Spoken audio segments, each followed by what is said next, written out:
네, 안녕하세요. 새마을금고 일반상식 강의를 맡고 있는 윤하문입니다. 네, 이번 시간은 2013년 작년 하반기 그 11월 23일 기출문제 한번 분석을 해보도록 하겠습니다. 자, 그 교재로는 이제 2페이지부터 2페이지에 있는 어떤 기출문제인데요. 이게 그 새마을금고가 일단은 그게 그 금융과 관련 있는, 그쵸, 제2금융권이라고 할 수가 있어요. 그쵸? 여러분들이 준비하는 새마을금고는 제2금융권이라고 할 수 있는데, 그러다 보니까 이 일반 상식 문제에서도 복합적으로 사실은 이제 일반 상식 하면 굉장히 그 광범위한 분야를 이야기를 하는 건데, 그 일반 상식 파트에서 새마을금고의 일반 상식 파트에서 출제되는 문제가 대부분 약 50% 이상 거의 경제라든지 금융 상식과 관련 있는 문제가 일단 출제가 됩니다. 그러니까 여러분들이 새마을금고 그 시험 준비를 하신다면 일단은 그 경제 파트하고 금융 파트에 좀 집중을 해가지고 일반 상식 그 시험 준비를 해두시기 바랍니다. 일단 이 그 기출 문제는 일단 저희가 그 시험을 보신 여러분들의 그 이제 그 기억력을 토대로 해가지고 저희 그 한국고시회에서 문제를 복원을 한 거예요. 그래서 여러분들이 보는 문제는 약 50문제 정도 되지만 실제로 이제 50문제까지는 복원이 안 돼 있어서 한 26문제 정도가 지금 여기에 지금 있습니다. 그래서 일단 이 시간에는 그 복원된 문제 26문제를 중심으로 해서 우리가 기출문제 분석을 한번 해보도록 하겠습니다. 자, 그러면 1번부터 한번 보도록 하겠습니다. 1번은 일단은 마케팅과 관련 있는 부분이 출제가 됐어요. 자, 다음 중 인터넷 마케팅의 장점을 물어봤습니다. 장점. 그쵸? 근데 소비자들은 여러 홈페이지를 비교해가며 보다 편리하게 정보를 수집할 수 있다. 그쵸? 인터넷 마케팅을 할 때는, 마케팅 기법에서는 이게 이제 가능한 거죠. 소비자 입장에서는. 그리고 소비자들은 시간과 공간에 제약 없이 제품 구입을 할 수가 있죠. 그쵸? 요즘 뭐 지마켓이라든지 뭐 11번가라든지 굉장히 많죠. 아마존이라든지 막 이런데 굉장히 많습니다. 그 다음에 소비자들의 정보 유출 문제가 발생할 수 있다. 이렇게 되어 있는데, 자, 소비자의 정보 유출 문제는 이것은 장점이 아니죠. 그쵸. 물론 인터넷 마케팅을 통해서 이제 물건이 이제 매매가 이루어진다면 소비자의 정보 유출은 있을 수가 있어요. 그쵸. 근데 이것은 장점이 아니죠. 일단 이건 뭐가 된다? 단점이죠. 단점. 그쵸. 네. 그래서 정답은 몇 번이 된다? 네. 3번이 정답이 되겠습니다. 3번. 자, 별도의 유통 매장이 없이 판매 가능하므로 원가 절감을 기대할 수 있다. 이런 것들은 맞는 표현이 되겠죠. 그래서 정답은 일단 몇 번이다? 3번이다. 이렇게 보시면 되겠습니다. 자, 이어서 2번 한번 보도록 하겠습니다. 2번. 다음 중 최종 판매업자가 제품 가격을 표시해 제품 가격의 투명성을 높이는 제도. 그쵸? 이것은 한마디로 제품의 가격을 알려주는 거죠. 그쵸? 이런 걸 우리가 보통 뭐라고 얘기하죠? 정찰제 이렇게 얘기를 하죠. 정찰제. 그쵸? 네. 정찰제죠. 네. 이런 정찰제와 관련 있는 것. 판매 가격 표시제라고도 하는 거. 이거 무엇이다? 바로 이것을 영어로 얘기하면 오픈 프라이스죠. 그쵸? 오픈 프라이스. 그쵸? 요게 이제 정답이 되겠습니다. 그래서 정답은 몇 번이다? 2번이다. 이렇게 됩니다. 그럼 이제 나머지들인데, 나머지들 한번 보도록 하겠습니다. 체크 프라이스는 뭐냐면, 이것은 수출 상품에 대한 어떤 최저 가격을 표시하는 거예요. 알겠죠? 수출 상품에 대한 최저 가격을 표시하는 게 체크 프라이스다. 그 다음에 그린 프라이스는 뭐냐면 뭐 이제 무분별하게 어떤 세일이라든지 이런 걸 못하도록 일정 기간만 세일을 하고 세일을 할 수 있도록 그런 이제 정해놓은 가격, 그것을 이제 그러한 어떤 가격을 운영하는 거, 이런 것을 우리가 그린 프라이스다 이렇게 얘기를 합니다. 그러니까 제품의 가격에 거품을 없애고 무분별한 세일을 막기 위해서 특별 기간에만 어떻게 할 수 있도록 세일을 하는 제도, 그걸 뭐라 부른다? 우리가 그린 프라이스다 이렇게 얘기를 해요. 그 다음에 리테일 프라이스가 있어요. 리테일 프라이스는 뭐냐면 이것은 그냥 소매 가격이다 이렇게 생각하면 돼요. 그쵸? 판매 가격. 예. 판매자의 어떤 소매 가격이다. 예. 이렇게 보시면 됩니다. 여기서는 지금 가격 정찰제를 이야기하고 있기 때문에 오픈 프라이스 정답은 몇 번이 된다? 2번이다. 이렇게 보시면 돼요. 네, 여기서 그린 프라이스에 대한 것은 좀 알아두시기 바랍니다. 무분별한 세일을 방지하기 위한 어떤 가격제도, 그게 그린 프라이스다. 이것은 알아두시기 바랍니다. 자, 그 다음에 3번을 한번 보도록 하겠습니다. 이런 문제는 여러분들이 이제 한번 출제됐던 문제이기 때문에 별표를 쳐서 좀 기억을 해두셔야 돼요. 이런 문제는. 다음 중 토마스의 조직 내 갈등 관리 유형. 갈등을 어떻게 하는 거죠? 관리하는 어떤 방식에 대한 이야기예요. 이것은 총 몇 가지가 있냐면 5가지 방식이 있습니다. 5가지 방식. 이것은. 알겠죠? 첫 번째는 뭐가 있냐면 회피. 그 다음에 회피형. 그 다음에는 경쟁형. 그 다음에는 협력형이 있죠. 네. 협력형. 그 다음에 두 가지가 더 있는데 그게 뭐냐면 바로 수용형하고 타협형이 있습니다. 수용형, 그 다음에 타협형. 자, 이렇게 해서 이 5가지가 있는데 여기에 지금 들어가지 않는 방식은 뭐가 있죠? 비난형이라는 것은 이 갈등을 관리하는 유형 안에 들어가지 않죠. 그쵸? 비난형은. 그래서 정답은 몇 번이 된다? 2번이죠. 오히려 비난을 하게 되면 갈등이 관리되는 게 아니라 갈등이 증폭되겠죠. 그러니까 이런 건 안 외우더라도 여러분들이 문제를 풀 수 있으셔야 돼요. 이게 바로 무엇이다? 토마스의 조직 내 어떤 갈등 관리 유형이다. 이렇게 알아두시기 바랍니다. 5가지죠. 네, 이것을 좀 기억을 해두시기 바랍니다. 자, 그 다음에 4번 문제 한번 보도록 하겠습니다. 4번. 자, 다음 세계 각국의 정치가 또는 기업인, 그 다음에 경제학자 등의 인사들이 대거 참여하여 정치, 경제, 외교, 그 다음에 문화 등 다양한 분야를 놓고 토론하는 국제민간회의는 무엇인가? 이렇게 돼 있어요. 지금 이거 국제민간회의를 물어봤어요. 그쵸? 네. G20은 뭐예요? G20의 어떤 그 정상들이 모여서 하는 회의죠. 그러니까 이거 민간회의 아니잖아요. 그쵸? 네. 이거 이제 이명박 때 우리나라에서 한번 열린 적이 있습니다. OECD는 뭐죠? OECD는 이건 석유 수출국 기구죠. 석유 수출국 기구. 이것은 결국은 이제 자원민족주의와 관련이 있는데, 이거는 석유와 관련이 있죠. 원유. 그쵸? 네. 사우디, 이 서남아시아가 이제 중심이 돼 있어요. 근데 저쪽 남미 국가 중에 베네수엘라도 여기에 들어가 있습니다. 오페크에. 그런 어떤 배경 지식을 좀 알아둘 필요가 있습니다. 일단 국제민간회의는 아니에요. 그리고 IBRD 총회가 있어요. IBRD는 뭐냐면, 이거 같은 경우는 국제부흥개발은행이에요. 그쵸? 국제부흥개발은행. 그쵸? 이것은 이제 어떤 경제적인 측면에서 관련이 있는 거죠. 이러한 어떤 여러 각 어떤 분야의 전문가들이 모여가지고 하는 민간회의는 아니죠. 그쵸? 그래서 여기서 지금 이야기하고 있는 국제민간회의는 무엇이다? 바로 다보스 포럼입니다. 약 한 3박 4일 정도 열리게 돼 있어요. 이거 열리고 있어요. 정답은 몇 번이다? 그래서 4번이다. 이건 다보스 포럼을 이야기를 하는 것이다. 이렇게 알아두시기 바랍니다. 매년 1월과 2월 사이에 한 3박 4일 정도의 이제 일정을 가지고 열리고 있어요, 보통. 네. 그 다음에 5번 한번 보도록 하겠습니다. 5번. 세계 시장의 욕구와 국제 표준을 갖추지 못하고 자국 소비자들의 취향에만 맞는 제품을 생산하여 자국 이외의 시장에는 팔리지 않고 고립되어 가는 현상, 이것을 일컫는 용어가 있어요. 이것은 뭐를 알고 있어야 되냐면 여러분들이 저기 남아메리카에 있는 동태평양이죠. 동태평양 외딴 섬이 있습니다. 외딴 섬. 떨어져 있는 외딴 섬이 있는데 그게 바로 뭐다? 네, 바로 갈라파고스죠. 갈라파고스. 그쵸? 그래서 이 남아메리카의 남아메리카 부근의 동태평양에 있는 외딴 섬인 갈라파고스의 이제 명칭을 따가지고 갈라파고스 증후군 이렇게 부릅니다.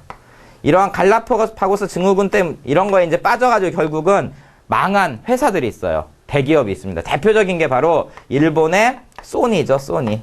그쵸? 예. 소니가 그 대표적인 예라고 할 수가 있어요. 예. 자국의 이제 소비자들의 취향에만 따라가고 자국 이외의 시장이 잘 팔지 못하고 이제 고립되어가지고 결국은, 망했죠. 예. 대표적인 게 바로 소니예요. 이런 것들을 우리가 뭐라 부른다? 갈라파고스 증후군이다. 이렇게 부릅니다. 정답은 몇 번이다? 이것은 1번이다. 이렇게 보시면 돼요. 네. 정답은 1번. 그 다음 나머지들도 한번 확인을 해보도록 하겠습니다.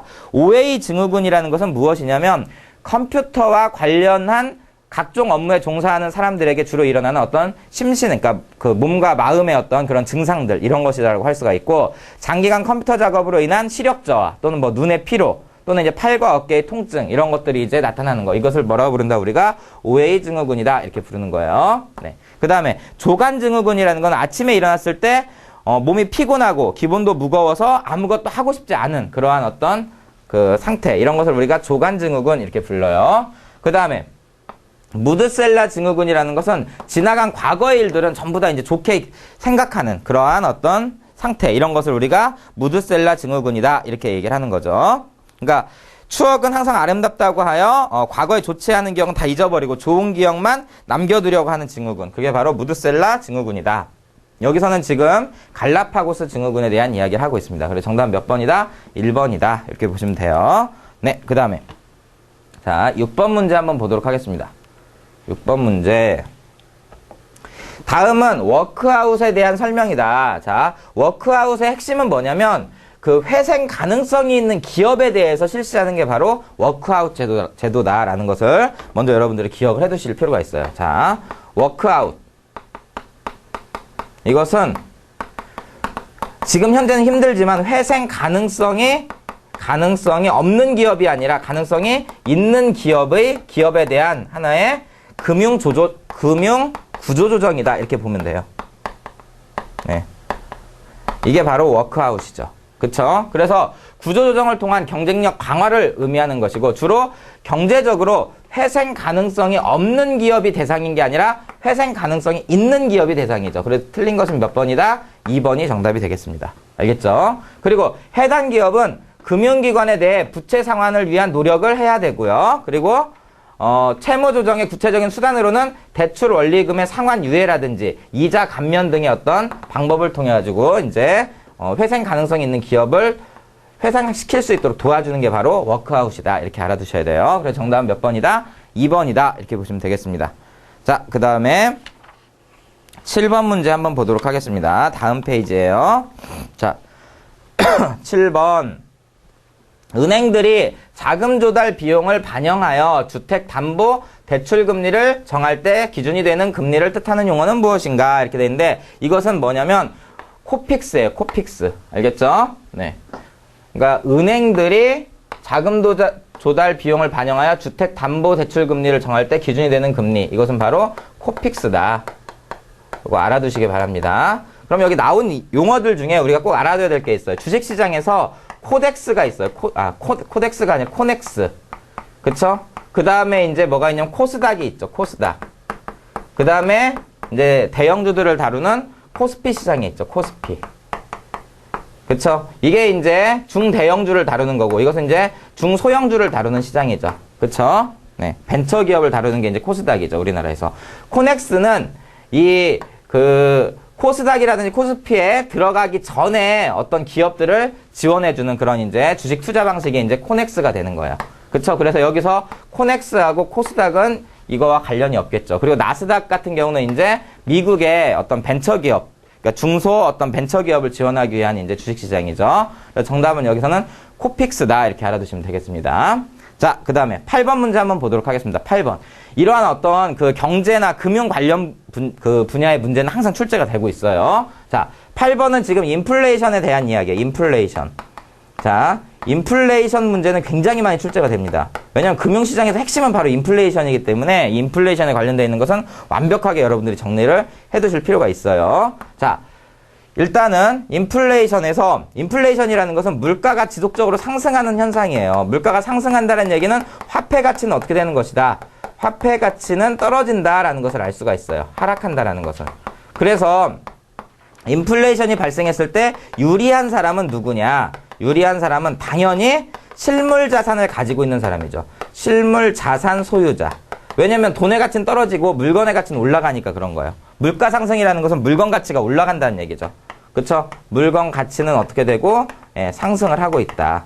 그쵸? 그리고 화폐 가치는 어떻게 되고 있기 때문에 화폐 가치는 떨어지고 있다. 그러니까 물건을 가지고 있는 사람은 어떻다? 굉장히 유리하겠죠. 또 돈을 빌린 사람이 유리할까요? 아니면 돈을 빌려준 사람이 유리할까요? 당연히 돈을 빌린 사람이 유리하죠. 빌린 사람은 우리가 뭐라 부른다? 채무자 이렇게 부릅니다. 그리고 수입업자하고 수출업자 중에 누가 더 유리할까요?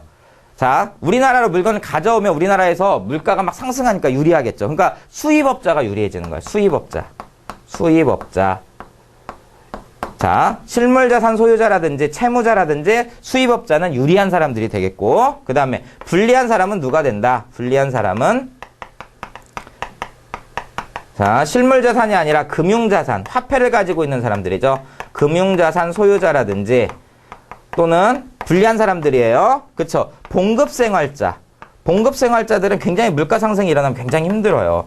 왜냐면 물가는 계속 올라가는데 월급은 똑같이 고정돼서 받기 때문에 그렇죠. 그리고 채권자가 불리해지죠. 왜냐면 빌려줄 때보다 이제 지금 받으려고 할 때 돈의 가치가 떨어져 버리니까. 그 다음에 이제 수출업자들 있죠. 수출업자들도 굉장히 불리하게 됩니다. 왜냐면 국내에서는 그러니까 수출업자들이 하는 일은 뭐예요? 국내의 물건을 밖에다 파는 사람이잖아요. 국내에 가지고 있으면 물건 값이 오르지만 밖에 나갈 때는 그만큼 이제 오히려 더 높은 값이 돼버리니까 더 불리해지는 거예요. 이것도. 알겠죠? 그래서 유리한 사람과 불리한 사람에 대한 이야기를 알아둬야 된다. 근데 여기서 지금 뭐를 찾으라고 했죠? 인플레이션이 발생할 경우 가장 유리한 영향을 받는 사람은 결국 누구다? 채무자가 되겠죠. 그래서 정답은 2번이 되겠습니다. 이거는. 8번은. 네. 그 다음에, 자, 10번 문제 9번, 10번 한번 보도록 하겠습니다. 다음 중 육자회담과 가장 관계가 없는 국가는 어디냐? 이렇게 돼 있어요. 육자회담. 자. 우리가 이제 북핵 문제 때문에 육자회담이 개최가 되고 있는데 현재는 이제 개최가 안 되고 있죠. 지금. 그쵸? 예, 북한의 핵 문제 때문에 열리고 있지는 않은데 자, 이 북핵 문제에 관련 있는 거 한번 보도록 하겠습니다. 자, 북핵 문제와 관련해서 네, 지금 육자회담이 지금 개최가 되는데 자, 그거에 이제 중심이 되는 나라는 어디예요? 당연히 이렇게 있다면 예, 남한과 북한이겠죠. 그쵸? 여기는 누구죠? 이제 한국. 여기는 북한 이렇게 돼 있죠. 이 주변국들을 한번 볼까요? 여긴 누가 있어요? 일본 있죠. 그리고 여긴 누가 있죠? 러시아 있죠. 그쵸? 그리고 여긴 누가 있죠? 중국 있죠. 육자회담이면 한 나라가 빠졌네요. 그쵸? 그게 누구죠? 바로 미국이겠죠. 미국. 그쵸? 이렇게 해서 육자회담이 됩니다. 네, 이렇게 해서. 그래서 보면은 중국, 미국, 그 다음에 일본. 여기는 육자회담의 관련 대상국이고 영국은 거기에 들어가지 않겠네요. 그래서 정답 몇 번이다? 4번이다. 이렇게 볼 수가 있겠습니다. 육자회담은 남북한을 포함해서 중국, 러시아, 일본, 미국 이렇게 이제 4개 나라가 이제 들어오는 거예요. 그 다음에 우리나라에서 최초의 FTA를 체결한 국가는 누구냐? 이거 꼭 알아두셔야 되죠. 바로 칠레와 관련해서 이제 칠레하고 우리가 최초로 FTA를 체결했죠. 그쵸? 네. 자, 한국 최초 FTA. 이거를 지금도 모르고 계신 분들은 없겠죠.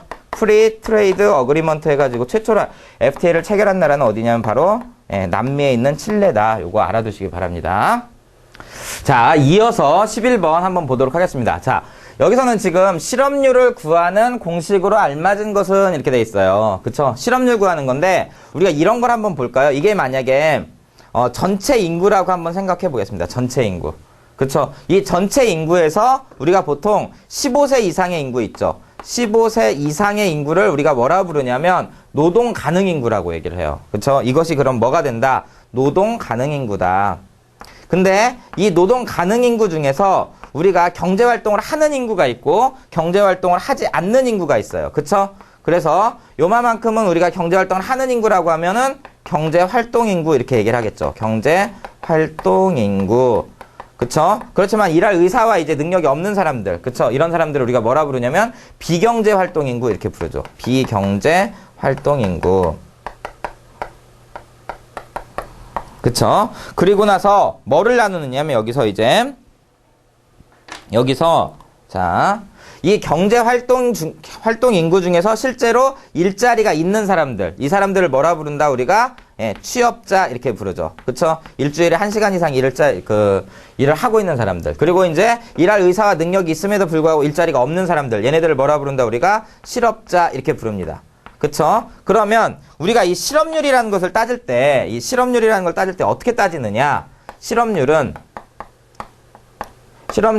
바로 노동 가능 인구나, 그쵸? 비경제 활동 인구 이쪽이 아니라 바로 이 경제 활동 인구가 분모가 된다라는 거예요. 그래서 실업률은 경제 활동 인구 중에서 바로 실업자 수 이렇게 되는 거죠. 실업자 수 곱하기 100. 이게 바로 실업률이 된다라는 거예요. 알겠죠? 그러니까 이 안에서 실업률이 결정이 되는 겁니다. 알겠죠? 네, 이거 꼭 기억을 해두시기 바랍니다.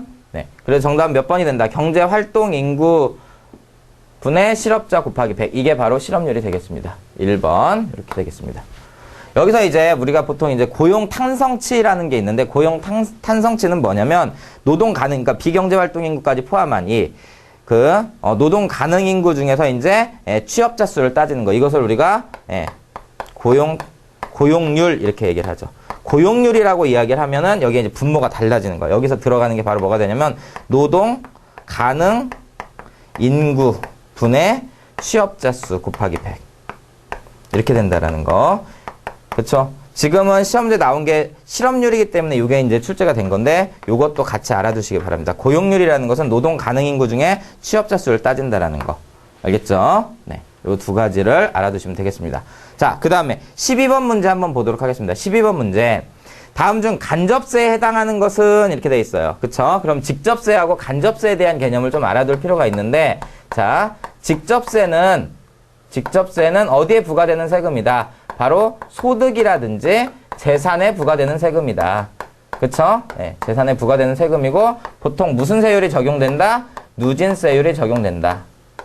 이 말은 과세 대상 금액이 많아질수록 세율이 높아진다는 얘기예요. 그쵸? 이러한 대표적인 예는 뭐가 있느냐? 얘는 바로 가계에 부과되는 소득세라든지 기업에 부과되는 법인세라든지 또는 재산에 부과되는 재산세, 그쵸? 또는 뭐 상속세 이런 거 있죠? 증여세 이런 것들이 여기에 이제 들어갑니다. 네, 이런 것들은 전부 다 소득이라든지 재산에 부과되는 세금이 되겠죠. 그 다음에 두 번째는 이제 간접세에 대해서 알아봐야 되겠는데, 자, 여기 출제된 것은 지금 간접세예요.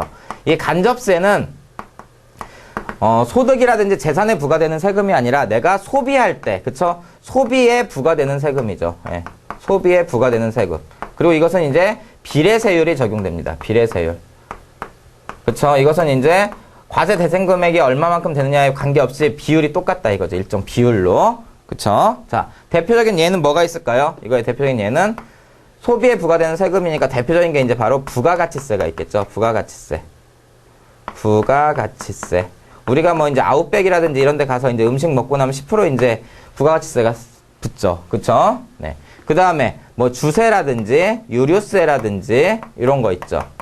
그리고 이제 개별 소비세라든지 이러한 소비에 부과되는 세금들이 전부 다 뭐에 들어간다? 간접세에 들어간다. 그래서 여기 딱 봤을 때 간접세에 해당되는 건 뭐예요? 여기 부가가치세가 있죠. 이것은 이제 간접세에 해당된다. 이런 것들은 전부 다 이제 간접세와 관련이 없다. 이렇게 볼 수가 있겠습니다. 자, 이어서 13번 문제 보도록 하겠습니다. 13번. 결제하는 즉시 계좌에서 대금이 빠져나가며, 그쵸? 결제 즉시 계좌에서 대금이 빠져나간다. 그리고 예금 잔액의 범위 내에서만 이용한다. 이 두 가지 특징이 나타나는 게 뭐죠? 바로 그렇죠. 체크카드죠. 여러분들 쓰는. 그쵸? 이거는 체크카드에 대한 그 기능을 이야기를 하고 있습니다. 네. 이용할 수 있기 때문에 과소비를 방지할 수 있는 카드. 그냥 체크카드네요. 답이. 그쵸? 그래서 정답은 뭐다? 4번이 되겠습니다. 4번. 포인트 카드는 이제 포인트를 가지고 이제 쓰는 카드고. 그쵸? 그 다음에 기프트 카드는 이제 선물용으로 많이 이제 쓰이는 거죠. 여러분들이 이제 쓰는 이제 신용카드 있고, 체크카드 이렇게 돼 있는데, 여기서는 지금 체크카드에 대한 설명이다. 이렇게 보시면 되겠습니다. 자, 그 다음에 14번 문제 한번 보도록 하겠습니다. 이동통신기기와 금융기관의 전산 시스템을 무선 인터넷으로 연결해가지고 시간과 장소에 구애받지 않고 예금 조회 및 계좌 이체 등의 은행 업무를 볼 수 있도록 한 금융 서비스. 이게 무엇이죠? 그쵸. 모바일 뱅킹이죠. 통신기기와 금융기관의 전산 시스템을 무선으로 연결했죠. 통신기기와 관련 있는 거 이걸 뭐라 부르죠? 바로 모바일이죠. 모바일. 그쵸? 네. 모바일 뱅킹이다. 그쵸? 모바일 뱅킹이다. 이렇게 얘기를 한다라는 거 알아두시기 바랍니다. 텔레뱅킹은 전화로 하는 거고요. 그쵸? 와이브로 이용하는 거고, 홈뱅킹은 이제 집에서 하는 거고. 그쵸? 자, 여기서는 지금 핸드폰, 즉, 이런 스마트폰이란 이런 걸 이용하는 거기 때문에 모바일 뱅킹이 정답이 되겠습니다. 정답은 3번이 되겠습니다. 자, 15번 문제 한번 보도록 하겠습니다. 15번. 다음 중 한국은행의 설립 목적은 무엇이냐? 자, 한국은행은 통화량을 이제 조절을 하는 거예요. 그래서 결국 궁극적인 목적은 뭐다? 물가 안정을 통해서 국민 생활을 안정시키는 거죠. 그래서 궁극적인 목적은 결국은 물가 안정이 주 목적입니다. 통화량을 이제 조절을 함으로써 궁극적으로 이제 물가 안정을 추구하는 것. 이것이 바로 우리나라 은행의 은행이라고 할 수 있는 한국은행의 주 업무다. 이렇게 볼 수가 있어요. 뭐 소득격차 해소, 뭐 경제 활성화, 고용 촉진 이런 건 정부가 해야 될 일이죠. 이런 것들은. 그쵸? 네. 물가 안정이 바로 한국은행의 설립 목적이다. 15번의 그 밑에 해설을 한번 보도록 하겠습니다. 한국은행은 우리나라의 중앙은행, 즉 은행의 은행으로서 통화를 발행하고 통화 신용정책의 수립 및 집행을 통해 금융시장을 통화하고, 이건 통제한다는 얘기예요. 조절한다는 얘기고, 물가 안정을 도모하는 것을 목적으로 한다. 그쵸? 그러니까 뭐야? 통화량 조절하고 물가 안정 도모. 이 두 가지가 바로 한국은행, 우리나라 은행의 은행으로서의 한국은행의 설립 목적이다. 이렇게 보시면 되겠습니다. 그 다음에 16번 문제 보도록 하겠습니다. 다음 중 괄호 안에 들어갈 용어는 무엇이냐? 자, 무엇은 인플레이션이 발생했을 때 물가 상승률을 낮추거나 종식시켜 그 시점의 통화량과 물가를 유지시키는 정책이에요. 그쵸? 인플레이션 시에 이제 사용하는 건데 뭐냐면, 인플레이션을 우리가 보통 뭐예요? 이렇게 반발하는 것을 디스한다고 하죠. 여기다 똑같이 그 표현을 씁니다. 뭐 한 거예요, 여기? 디스인플레이션. 이게 답이 되는 거죠. 그쵸? 디스인플레이션. 그 정답 몇 번이다? 4번이 정답이 되겠습니다. 디플레이션이라는 것은 물가 하락을 뜻하는 거고요. 스태그플레이션이라는 것은 뭐냐면, 이게 이제 보통 물가가 상승할 땐 경기가 호황일 때예요. 근데 경기가 침체되어 있는데 어떻게 되어 있는 거예요? 물가 상승이 동시에 일어날 때. 그쵸? 이것을 우리가 뭐라 부른다? 스태그플레이션이다. 이렇게 부릅니다. 스태그플레이션이다. 네. 보통은 이제 원자재 가격이 이제 상승할 때 나타나는 현상이죠. 출구 전략은 무엇이냐면, 이제 경기가 침체되어 있었을 때, 경기 침체 시에 경기 침체를 극복하기 위해서, 그러니까 양적 완화를 통해서 통화량을 막 급증해서, 그러니까 돈을 많이 푸는 거죠. 그쵸? 경기를 부양시키기 위해서. 그러다 보니까 결국은 어느 정도 이제 경기가 회복되는 시점쯤 오면은 문제가 되는 게 뭐냐면, 많이 풀린 돈 때문에 결국은 어떻게 되는 거예요? 통화량이 너무나 이제 많이 증폭이 됐기 때문에 물가가 폭등하겠죠. 그 물가 폭등하는 것을 막기 위해서 풀어놨던 통화량을 줄이는 정책. 이것을 우리가 뭐라 부른다? 출구 전략이다. 이렇게 얘기를 합니다. 알겠죠? 자, 여기서는 지금 무엇을 뜻하는 거냐면, 인플레이션 발생 시 물가 상승률을 낮추거나 종식시켜서 그 시점의 통화량과 물가를 유지하는 정책. 이것은 인플레이션을 억제하는 디스인플레이션과 관련이 있는 거예요. 그래서 4번이 정답이 된다. 이렇게 알아두시면 됩니다. 자, 그 다음에. 자, 이제 17번 문제 한번 보도록 하겠습니다. 기존의 제품에 자신의 취향과 기호를 반영하여 새로운 제품으로 변형시켜 사용하는 소비자. 그러니까 뭐예요? 어떤 제품이 있으면 그 제품에 사용 방법이 있는 거예요. 근데 그 사용 방법을 넘어서서 자기에 맞게끔, 그 제품의 기존의 어떤 사용 방법과 상관없이 자기의 취향에 맞게끔 제품을 사용하는 사람들. 이런 걸 뜻하는 거죠. 이런 소비자를 뜻하는 건데, 우리가 보통 메타라는 표현이 있죠. 메타. 이것은 결국 뭐를 뜻한다? 메타는, 예, 무엇을 넘어서는 이런 뜻이에요. 넘어서는. 그러니까 기존의 어떤 소비 성향을 넘어서는 그런 소비자다. 이런 뜻이 되겠죠. 그래서 정답은 뭐가 된다? 여기서는 예, 메타슈머가 정답이 되겠습니다. 알겠죠? 자, 그 다음에 프로슈머라는 단어가 있는데, 이 프로슈머라는 것은 프로덕터하고, 즉 생산자하고 컨슈머, 즉 소비자를 합친 생산과 소비를 동시에 하는 그런 소비자를 우리가 프로슈머다. 이렇게 얘기를 하는 거예요. 그 다음에 슈퍼 컨슈머라는 표현이 있는데, 이것은 제품의 기획부터 생산, 유통에 이르기까지 소비자가 적극적으로 참여하여 스스로 판매자가 되는 등 막대한 영향력을 끼치는 그런 소비자를 우리가 뭐라 부른다? 슈퍼 컨슈머. 이렇게 부르는 거죠. 그 다음에 블루슈머가 있어요. 블루슈머는 뭐냐면, 경쟁 없는 새로운 시장을 뜻하는 블루오션과 컨슈머의 합성어로 경쟁자 없는 시장의 새로운 소비자. 그쵸? 경쟁자가 없는 그런 곳에 어떤 새로운 소비자를 블루슈머다. 이렇게 얘기를 하는 거예요. 그래서 요거하고는 관련이 없기 때문에 정답은 몇 번이 된다? 메타슈머다. 이렇게 보시면 되겠습니다. 자, 그 다음에 18번 문제인데, 자, 이거는 이제 주식시장에 대한 이야기입니다. 주식시장. 우리가 이 주식시장에서 두 가지를 알고 있어야 돼. 앞으로 이제 장기적으로 주가가 상승할 때는 언제냐면 바로 골든크로스가 일어났을 때요. 골든크로스. 네, 골든크로스가 일어날 때. 이것은 무엇이냐면 바로 단기 이동 평균선이 어떻게 되는 거냐면 장기 이동 평균선을 뚫고 넘어가는 거죠. 예.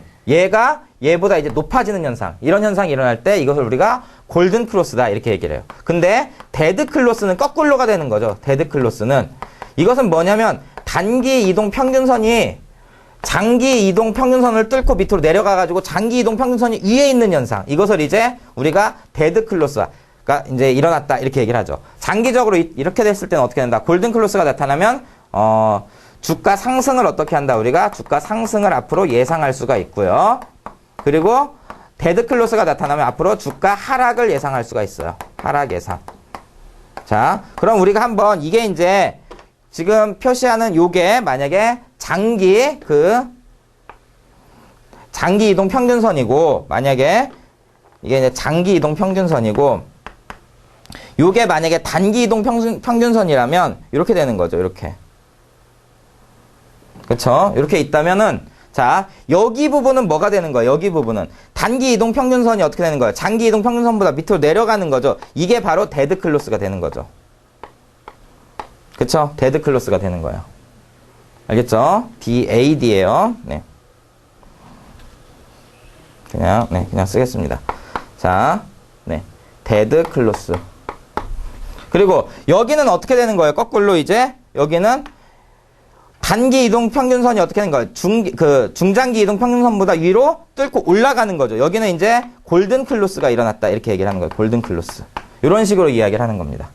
알겠죠? 그러면 요때는 앞으로 이제 주가가 좀 하락할 가능성이 있다 이거고, 요때는 주가가 앞으로 상승할 가능성이 있다. 이렇게 이야기를 할 수가 있는 거겠죠. 알겠죠? 네. 자, 그래서 일단은 자, 데드 클로스에 대해서 한번 보도록 하겠습니다. 단기 이동 평균선이 중장기 이동 평균선 위에 위치한다. 이것이 이제 일어나면 어떻게 되는 거예요? 밑으로 내려가는 거죠. 이게 단기가. 그렇죠? 이게 지금 단기니까. 네. 위에 위치하는 게 아니라 어디에 위치하게 된다? 그렇죠. 아래에 위치하게 되죠. 아래에. 그쵸? 네. 그래서 답은 몇 번이 된다? 1번이 되겠습니다. 골든 클로스와 서로 상반된 개념이고, 이동평균선의 역배열이 나타나는 거고요. 그리고 주식시장 약세의 신호가 된다. 이렇게 알 수가 있겠습니다. 네. 그래서 정답은 1번 이렇게 보시면 되겠고. 자, 19번 문제도 이제 들어가도록 하겠습니다. 19번. 다음 중 디마케팅의 사례로 적절하지 않은 것은 이렇게 돼 있죠. 디마케팅이라는 것은 마케팅을 그러니까 마케팅을 하지 않는 거예요. 오히려 이제 사지 말라라고 마케팅하는 방법이에요. 알겠죠? 네. 마케팅의 이제 반대가 되는 개념이죠. 그쵸? 디마케팅. 이것은 이제 마케팅을 어떻게 하는 것이다. 사지 말라고 광고를 하는 거죠. 오히려. 그걸 이제 디마케팅이다. 이렇게 얘기를 하는데, 그러한 사례로 적절하지 않은 것은 이렇게 돼 있어요. 지나친 1번 한번 보도록 하겠습니다.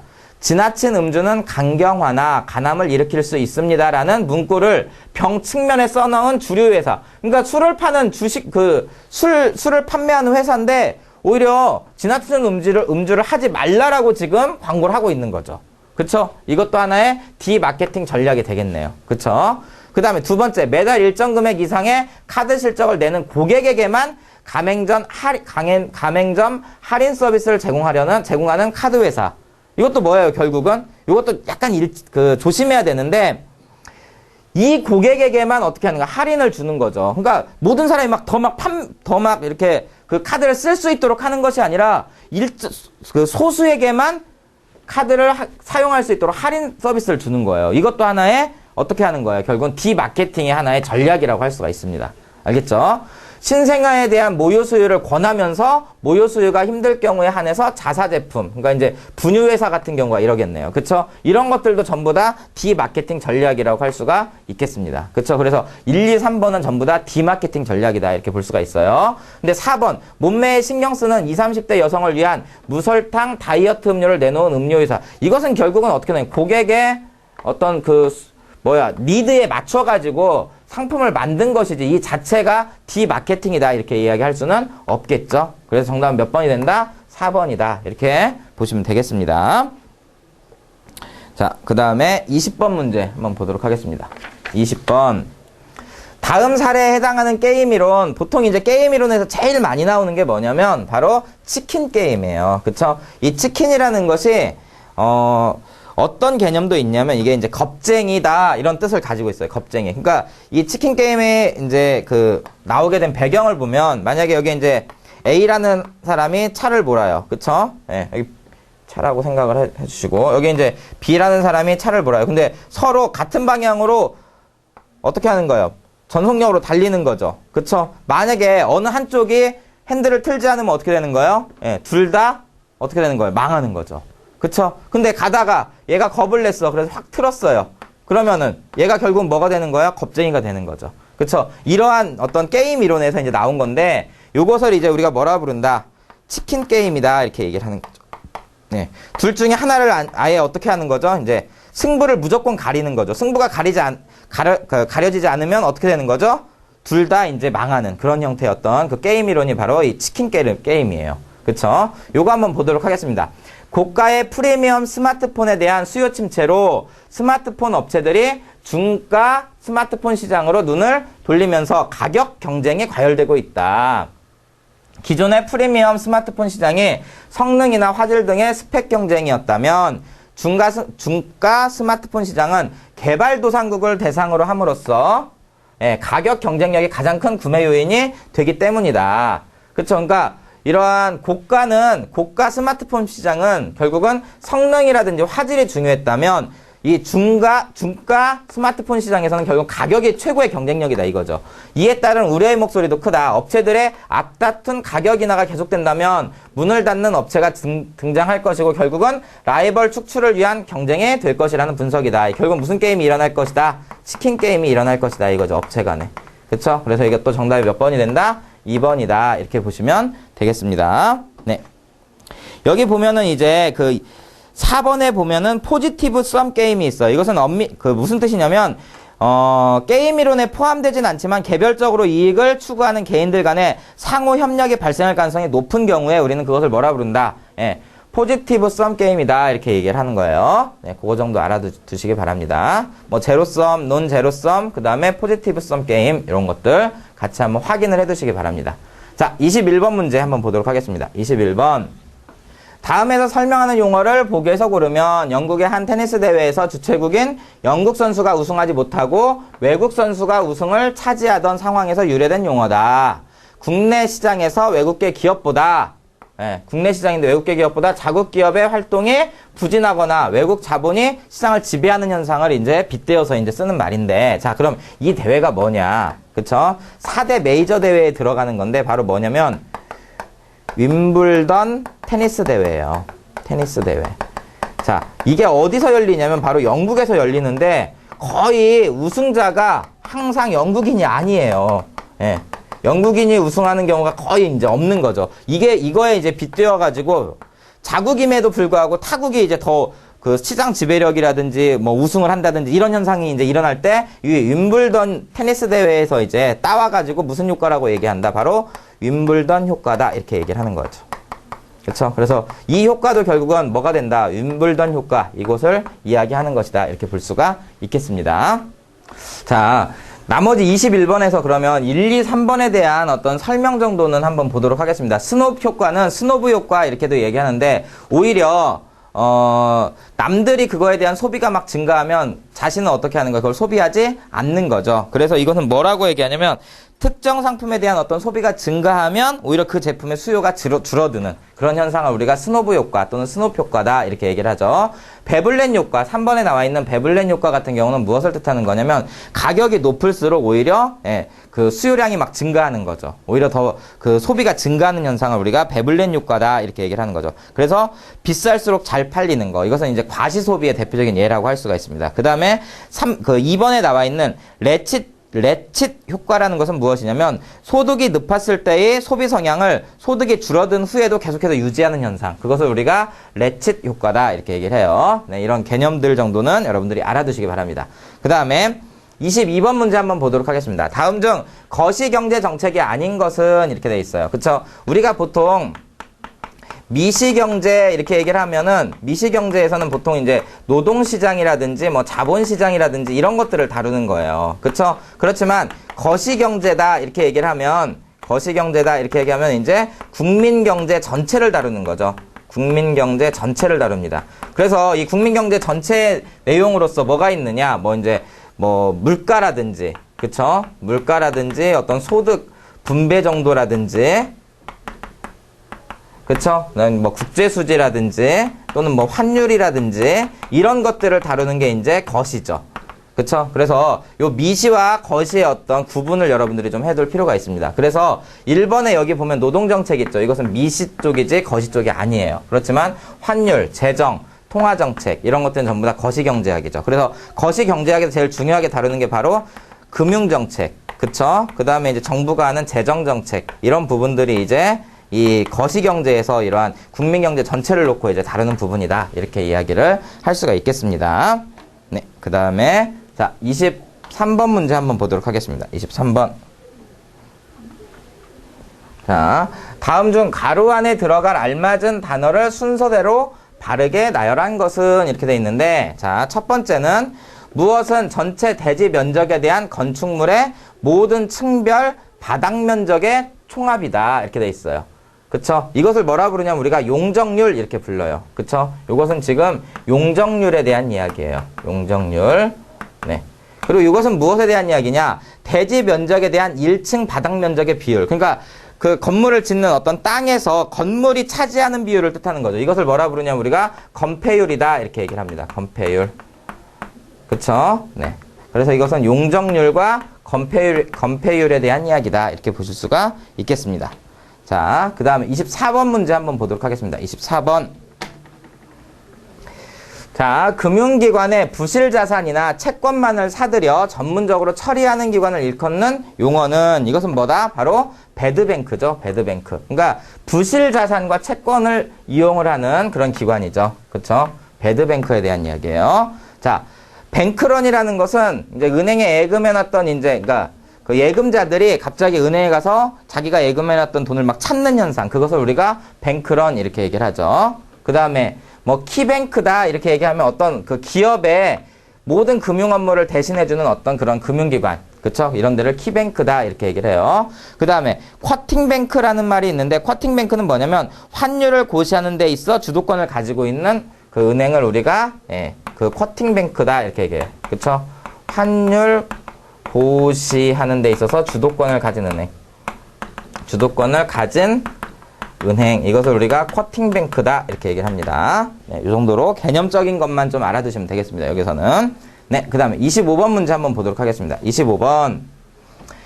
다음 중 가로 안에 들어갈 용어로 알맞은 것은 이렇게 되어 있는데, 자, 무슨 시장은 산업의 경계가 이미 정의되어 있고 게임에 경쟁 법칙이 적용되고 있다. 이런 시장을 우리가 뭐라 부르냐면, 그러니까 이미 정의되어 있는 거죠. 이런 거를 우리가 뭐라 부르냐면, 그쵸, 레드오션이다 이렇게 부르죠. 빨간색을 뜻하는 거죠. 레드오션. 그쵸, 경쟁자가 없을 때 그거에 반대가 되는 게 바로 무슨 오션이죠? 그쵸, 블루오션이죠. 블루오션. 네. 그리고 자, 한번 보도록 하겠습니다. 레드오션은 빨강색이에요. 그쵸? 빨강색. 그리고 블루오션은 파랑색이죠. 이 두 가지를 섞으면 무슨 색이 나올 것 같아요? 이 두 가지를 섞으면, 빨강과 파랑을 섞으면 바로 보라색이 되죠. 그쵸? 보라색. 네. 그쵸? 그래서 이 보라색과 관련 있는 그 시장을 뭐라 부르냐면 이제 퍼플오션 이렇게 부르는 거예요. 퍼플오션. 퍼플이 이제 보라색을 뜻하는 거죠. 그쵸? 보라색이에요. 보라색. 이것은 뭐냐면 기존의 레드오션 시장인데 여기서 자기만의 어떤 상품 차별화라든지 이런 것들을 통해 가지고 어떻게 하는 것이다? 경쟁력을 확보하는 그런 시장을 우리가 퍼플오션이다 이렇게 얘기를 합니다. 그래서 그러니까 레드오션, 블루오션, 퍼플오션, 이것은 좀 알아두시기 바랍니다. 이 정도의 개념들은. 네, 여기서는 지금 뭐를 이야기하고 있다? 산업의 경계가 이미 정의되어 있고 게임의 경쟁 법칙이 적용되고 있는 레드오션에 대한 설명이 되겠죠. 1번이 정답이 되겠습니다. 기업들은 기존 시장 수요의 점유율을 높이고자 경쟁사보다 우위에 서려 한다. 따라서 경쟁사들이 많아질수록 산업의 수익과 성장에 대한 전망은 어두워지게 된다. 이것은 레드오션에 대한 설명이다. 이렇게 보시면 되겠습니다. 자, 그 다음에 여기서 그린오션에 대한 거 한번 보도록 하겠습니다. 그린오션. 그쵸? 25번 문제인데, 그린오션은 뭐냐면 경제, 환경, 사회적으로 지속 가능한 성장을 달성하기 위한 핵심 개념으로서의 친환경적 가치를 경쟁 요소로 새로운 시장과 부가가치를 창출하는 산업. 그러니까 그린오션이라는 건 친환경 산업이라는 거죠. 한마디로 말해서 친환경 산업이다. 이렇게 보시면 돼요. 네. 그거를 그린오션이다. 이렇게 보시면 되겠습니다. 자, 마지막 문제 한번 보도록 하겠습니다. 자, 26번을 보면 매장에 고가의 물건과 그 다음에 중간 가격의 물건 그리고 아주 저렴한 물건을 나란히 진열해 놓고 소비자들이 중간 가격의 물건을 선택하도록 유도하는 판촉 기법이네요. 그쵸? 그러니까 예를 들어서 매장에 어떻게 놓는 거냐면 여기는 예를 들어서 10만원짜리예요. 그쵸? 여기 중간에다가는 뭐를 이제 진열해 놓냐면 한 5만 원짜리를 진열해 놓는 거죠. 여기는 만 원짜리를 진열해 놓는 거죠. 근데 실제로 무엇을 판매하고자 하는 거죠? 그쵸? 이거를 판매하고자 하는 거죠. 요거를.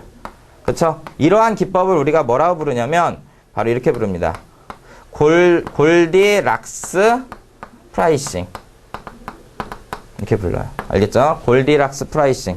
중간 제품을 중간 제품의 중간 가격의 제품의 판매 촉진을 위한 어떤 판촉 기법. 이것을 뭐라 부른다? 우리가 골디락스 프라이싱 이렇게 부른다라는 거 알아두시기 바랍니다. 그래서 정답은 이것은 2번이다. 이렇게 보시면 되겠습니다. 그리고 1번과 뭐 이제 3번, 4번 여러분들이 한번 확인해 두시면 되겠습니다. 자, 이렇게 해서 우리가 26번까지 지난번 그 2013년도 상반기에 출제됐던 이제 기출문제를 우리가 이제 복원을 해서 한번 풀어봤는데, 일단은 여러분들이 이제 그러니까 지금까지 이제 봐왔던 바와 같이 어떻냐면 거의 50% 이상은 대부분이 경제와 금융 파트에 집중돼서 지금 문제가 출제되고 있다는 것을 여러분들도 느끼실 수 있을 거예요. 그러니까 여러분들이 이 시험을 준비할 때 뭐 우주, 군사, 안보, 뭐 교육 이런 파트보다는 일단은 금융과 경제 파트를 먼저 집중적으로 공부를 해 두시고, 그 다음에 나머지 부분들이 있죠. 뭐 마케팅이라든지 뭐 이런 부분들 중요해요. 마케팅이라든지 또는 어떤